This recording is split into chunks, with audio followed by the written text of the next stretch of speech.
नमस्कार विद्यार्थी मित्रों, सेठ जेएच सोनाला हाईस्कूल में अमदावाद तरफथी हूँ मयंकभाई सुथार आप सौનું ફરીથી ઓનલાઈન શિક્ષણ અંતર્ગત સ્વાગત કરું છું। આજરોજ આપણે અંગ્રેજી દ્વિતીય ભાષાની અંદર ધોરણ 11 અને 12 બંનેમાં ઉપયોગી થાય તેવું ગ્રામર અને ગ્રામરમાં ખાસ ટોપિક જે છે ફંક્શન એ અભ્યાસ કરીશું। અગાઉ આપણે 5 ફંક્શન જોયા છે। આજે એક નવું ફંક્શન જોઈશું જેનું ટાઇટલ છે શોઈંગ કોન્ટ્રાસ્ટ અથવા તો કોન્ટ્રાસ્ટિંગ। અગાઉ તમને જણાવ્યું હતું તે પ્રમાણે એચએસસીની બોર્ડ એક્ઝામ મુજબ આપણે 3 થી 4 પ્રકારે આ ફંક્શન પૂછી શકાય છે। ફરીથી એમાં જોઈ લઈએ કે ભાઈ કયું તે તો identification of function, complete the function, response to the function અને કદાચ કોઈક વખતે એડિટિંગ પણ પૂછ્યું છે। તો ચાલો આજે આપણે છઠ્ઠું ફંક્શન જોઈશું શોઈંગ કોન્ટ્રાસ્ટ અથવા કોન્ટ્રાસ્ટિંગ। આ ફંક્શનનો ઉપયોગ કોઈક બાબતોમાં વિરોધાભાસ દર્શાવવા માટે થાય છે। કારણ કે એનું નામ જ આપ્યું છે કોન્ટ્રાસ્ટ। કોન્ટ્રાસ્ટ એટલે વિરોધાભાસ, વિરુદ્ધમાં હોવું, અલગ હોવું એ પ્રકારે કે જે કોઈ બાબત, કોઈ ક્રિયા જે એકબીજાથી ઉલટી હોય એ પ્રકારની ક્રિયાઓ દર્શાવવા માટે આપણે આ કોન્ટ્રાસ્ટનો ઉપયોગ કરીશું। એલિમેન્ટ્સ જોઈએ ને તો though, although, however, as, but, yet, still, in spite of, despite અને બીજા ઘણા છે પણ આપણે મુખ્યમાં આટલા છે। ફોર્મેશન જોઈએ તો દરેકમાં પહેલું છે ધો, ઓલ્ધો, બંને સરખા જ છે એટલે વાક્યની શરૂઆતમાં મુકાશે કે ધો અથવા ઓલ્ધો। પછી કર્તા, ક્રિયાપદ, એડજેક્ટિવ, અલ્પવિરામ અને બીજું વાક્ય। બટ, યટ અને સ્ટીલ એ એકબીજાના પૂરક છે એટલે ત્રણનો અર્થ એક જ થાય કે તેમ છતાં। આમ તો કોન્ટ્રાસ્ટનો અર્થ પણ સમગ્ર રીતે ગણીએ તો બધા એલિમેન્ટ્સમાં તેમ છતાં પણ એવો અર્થ છે એટલે પહેલું વાક્ય મૂકવાનું, પછી બટ, યટ, સ્ટીલ અને પછી બીજું વાક્ય। ત્રીજા નંબર છે ઇનસ્પાઇટ ઓફ અથવા ડિસ્પાઇટ। મિત્રો ખાસ યાદ રાખજો કે ઇનસ્પાઇટ જોડે ઓફ મૂકવાનું છે, ડિસ્પાઇટ એકલું જ આવશે એટલે ભૂલ ના થાય। કદાચ કોઈ જગ્યાએ તમને વૈકલ્પિકમાં ડિસ્પાઇટ પછી ઓફ આપ્યું હોય ને વાક્ય તમને સાચું લાગે ને તમે વિકલ્પ સાચો મૂકી દો તો એ ગ્રામરની દ્રષ્ટિએ એ વાક્ય ખોટું છે, કારણ કે ડિસ્પાઇટ એકલું જ આવે, ઇનસ્પાઇટ જોડે ઓફ આવે એટલે ઇનસ્પાઇટ ઓફ, ડિસ્પાઇટ, કર્તા, વિશેષણ એટલે કે એડજેક્ટિવ, નાઉન, અલ્પવિરામ અને બીજું વાક્ય। નંબર 4 છે હાવેવર, પછી એડજેક્ટિવ, કર્તા, ક્રિયાપદ અને બીજું વાક્ય। 5મા નંબરે એઝ મૂકવાનું તો એમાં પહેલું એડજેક્ટિવ આવશે અને એઝ। હાવેવરમાં પહેલું હાવેવર મૂકવાનું છે, પછી એડજેક્ટિવ, એઝમાં પહેલું એડજેક્ટિવ મૂકવાનું, પછી એઝ મૂકવાનું, પછી કર્તા, ક્રિયાપદ અને બીજું વાક્ય। હવે આ ફોર્મેશન જોયા, એલિમેન્ટ્સ જોયા, હવે વાક્યો જોઈ એટલે ખ્યાલ આવશે કે કયું એલિમેન્ટ અને કેવા પ્રકારની વાક્ય રચના છે। પહેલું વાક્ય આપણને આપ્યું છે though Kalpesh is small he can jump very long, કે કલ્પેશ નાનો છે તેમ છતાં અથવા છતાં પણ he can jump very long એ ખૂબ જ લાંબો કૂદકો લગાવી શકે છે। નંબર 2 ઓલ્ધો નયન ઇઝ ક્લેવર, કે નયન હોશિયાર છે છતાં he will not get a job એને નોકરી મળશે નહીં। Number 3 you have blue bag but I have black bag, બંને વિરોધમાં છે કે બ્લુ અને બ્લેક, કે તારી પાસે અથવા તમારી પાસે ભૂરા રંગની બેગ છે પણ મારી પાસે કાળા રંગની બેગ છે।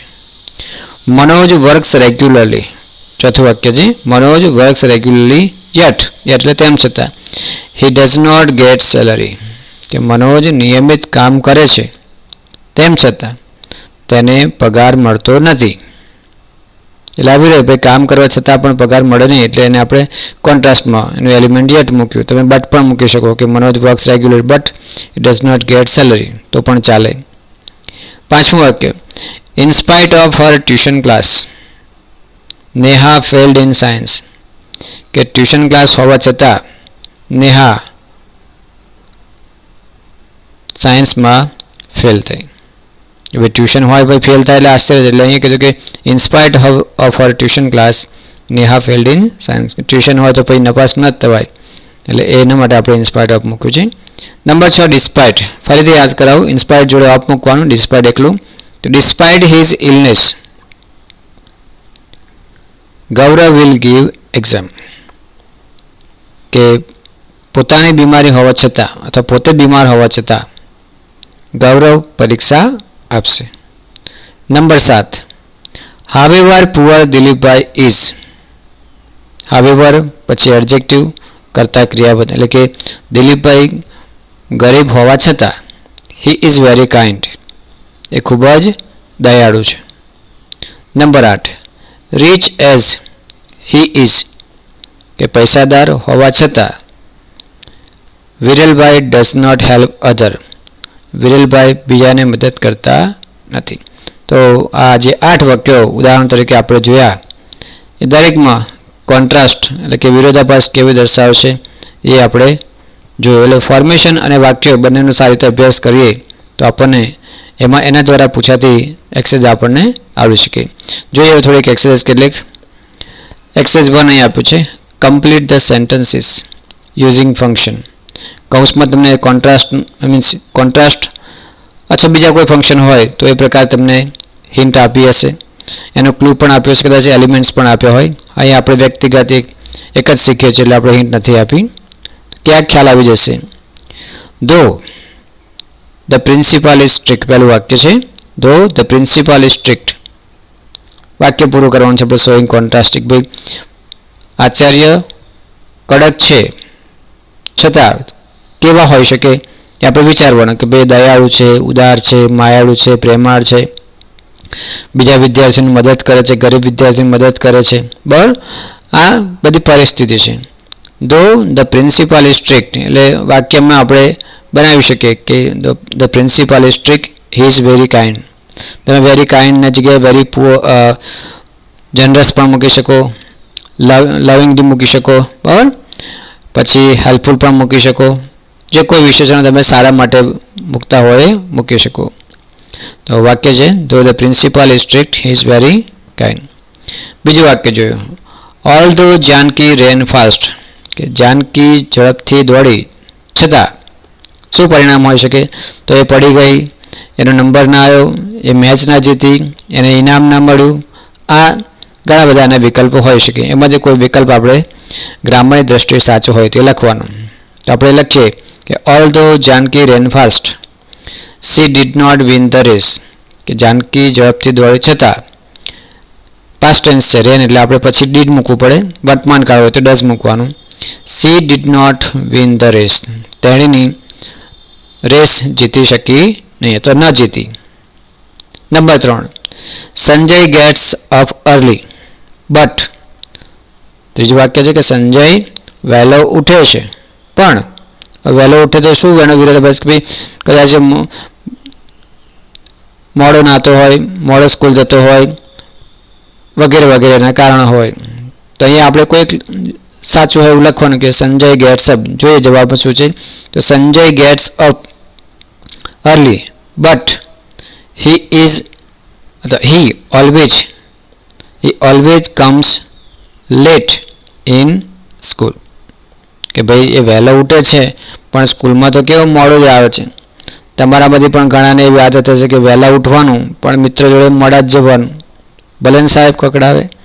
એટલે ત્યારે આ વાક્ય વાપરી શકે કે ભાઈ you get up early but you always come late in school. કે તમે વહેલા ઉઠો છો પણ શાળાએ તો મોડા જવાનું, કારણ કે નિયમ કરી દીધો હોય કદાચ. ચોથું વાક્ય છે Chirag gets good salary yet. Contrast બતાવવાનું છે, હિન્ટ આપણને આપી છે યટ કે ભાઈ ચિરાગને નિયમિત પગાર મળે છે, સારો પગાર મળે છે. છતાં તો શું હોય છે કે ભાઈ એ કદાચ ખુશ નથી, કાં તો પગાર વપરાઈ જાય છે, કાં તો એને જગ્યા અનુકૂળ નથી વગેરે વગેરે. આપણે વિરોધાભાસ દર્શાવતું વાક્ય બતાવવાનું છે.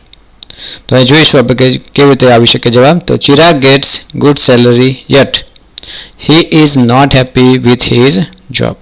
કે ચિરાગને સારી સેલરી મળે છે છતાં એ પોતાની જોબ સાથે ખુશ નથી. Number 5, however intelligent Jinal is, ભાઈ જીનલ હોશિયાર હોવા છતાં શું નથી થઈ શક્યું, તો એવું બતાવવાનું છે કે ભાઈ એને જોબ નથી મળી, એને એડમિશન નથી મળ્યું, એ ફેલ થાય છે વગેરે. તો જવાબમાં જોઈશું આપણે કે however intelligent Jinal is, she always makes mistakes, કે ભાઈ હોશિયાર હોવા છતાં એ હંમેશા ભૂલો કરે છે. એટલે વિરોધાભાસ કે હોશિયાર હોય ભૂલો ના કરે, પણ એ શું છે કે હોશિયાર હોવા છતાં, બુદ્ધિશાળી હોવા છતાં એ ભૂલો કરે છે. Number 6, strong as he is, strong as he is, પછી ફાધર આપ્યું છે, ભાઈ પિતા એ ગમે તેટલા મજબૂત હોય તો શું થઈ શકે વિરોધાભાસમાં.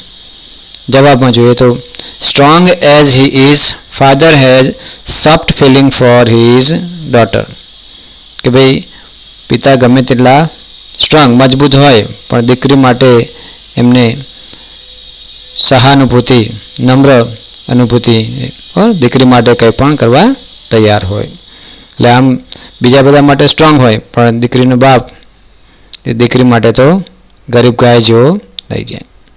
Number 7, in spite of her weakness, કે વીકનેસ એટલે નબળાઈ, ખોટ જેને કહેવાય, કે એની નબળાઈ હોવા છતાં ચાર્મી, કોન્ટ્રાસ્ટ બતાવવાનો છે કે ખામી હતી, કંઈક પ્રોબ્લેમ હતું, છતાં ચાર્મીનું શું થયું તો બતાવવાનું છે કે in spite of Har weakness Charmi is selected in national games, કે ભાઈ એની નબળાઈ હોવા છતાં ચાર્મીને નેશનલ ગેમ્સમાં સિલેક્ટ કરવામાં આવી.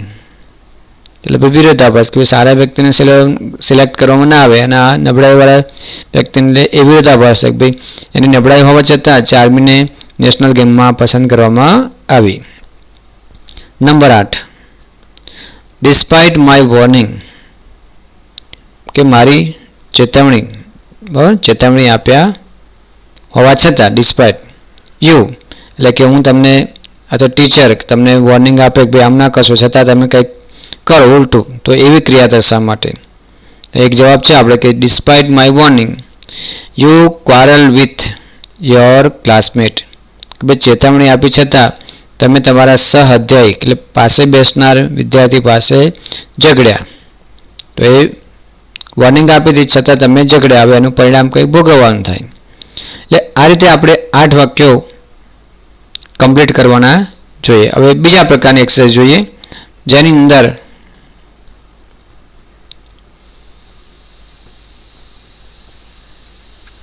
exercise 2, select the most appropriate responses focusing given function. કૌંસમાં આપણે જે આપ્યા છે એને ધ્યાનમાં રાખીને આપણે એનો જવાબ લખવાનો છે. Gita said, how is your new class teacher? એટલે નીતાને પૂછે છે કે તારા નવા ક્લાસ ટીચર કેવા છે.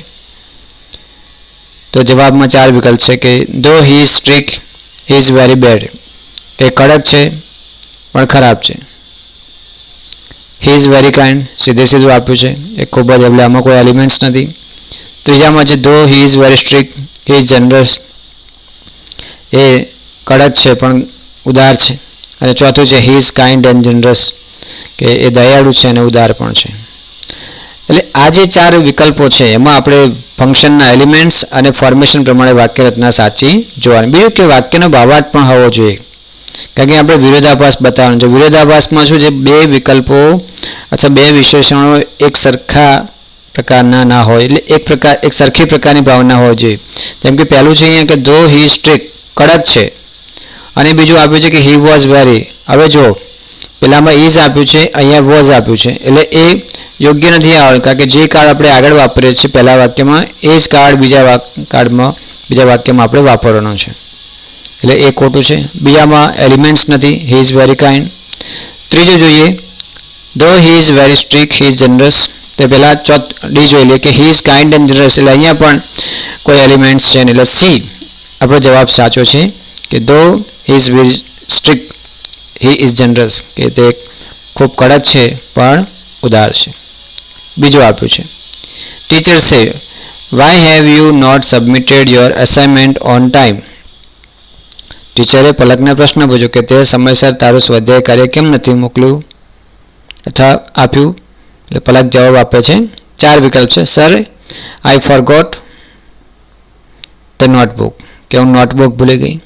Sir, she has completed the work but I forgot the notebook, તેણીની કામ કરવાનું ભૂલી ગઈ પણ હું નોટબુક ભૂલી ગયો. એટલે આમાં તેણીને હું એ મૂંઝવણવાળું. પહેલામાં કોઈ એલિમેન્ટ્સ નથી, બીજામાં વાક્યરચના ખોટી છે. ત્રીજું જોઈએ. Sir, I have not completed the work, અહીંયા કોઈ એલિમેન્ટ્સ નથી, though, although, but, yet, still, બરાબર. હાવેવર, એસ કોઈ પણ નથી, એટલે સી પણ ખોટું. ચોથું જોઈએ. Sir, I have completed the work but I forgot the notebook, એટલે અહીંયા બટ એ વાક્યરચના પ્રમાણે, એલિમેન્ટ પ્રમાણે અને ફંક્શનના ફોર્મેશન પ્રમાણે સાચું છે. એટલે આપણો જવાબ આવશે ડી. પહેલાની અંદર સી વિકલ્પ અને બીજાની અંદર ડી વિકલ્પ. તો વિદ્યાર્થી મિત્રો, આશા રાખું કે આ શોઈંગ કોન્ટ્રાસ્ટનું જે ફંક્શન છે આપ સૌને ગમ્યું હશે. નેક્સ્ટ ટાઈમ આપણે બીજું ફંક્શન જોઈશું. ત્યાં સુધી ગુડ બાય ટુ ઓલ.